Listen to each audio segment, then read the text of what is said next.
Hello viewers, on today's news.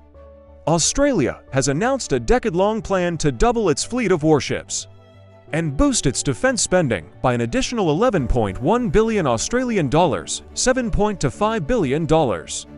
Defence Minister Richard Marles said on Tuesday that the government's plan would eventually increase the Navy's surface combatant fleet to 26 from 11, the largest since the end of World War II. He cited concerns over rising geopolitical tensions as competition between the United States, its allies, and China heats up in the Asia-Pacific region.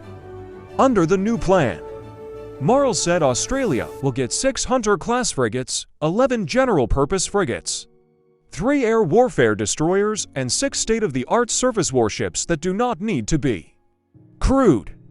At least some of the fleet will be armed with Tomahawk missiles, capable of long-range strikes on targets deep inside enemy territory, a major deterrent capability.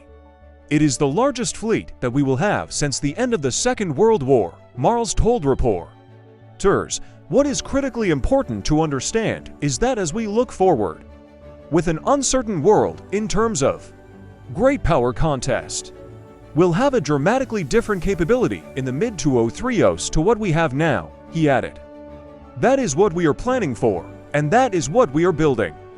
The minister said the large optionally crewed surface vessels, LSOV, which can be operated remotely and are being developed by the US, will significantly boost the Navy's long-range strike capacity. The vessels could be inducted by the mid-2030s.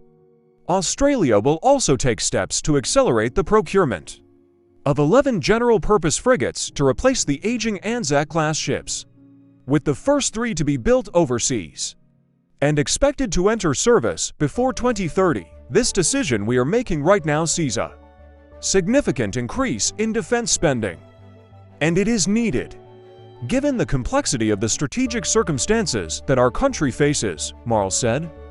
The announcement, which comes amid Australian plans to procure at least 3 US-designed nuclear-powered submarines, would see Canberra increase its defense spending to 2.4% of gross domestic product (GDP), above the 2% target set by its NATO allies.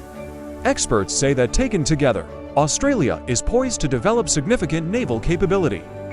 But the country's major defense projects have long been beset by cost overruns, government U-turns, policy changes, and project plans that make more sense for local job creation than defense. Michael Showbridge, a former senior security official, told the AFP news agency that the government must overcome past errors and had no more time to waste as competition in the region heats up. Showbridge said there must be a trimmed-down procurement process.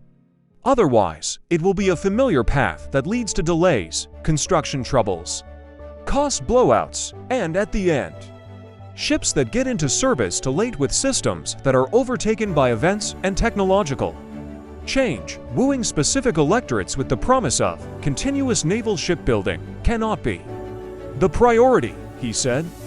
This will just get in the way of the actual priority: reversing the collapse of our Navy's fleet.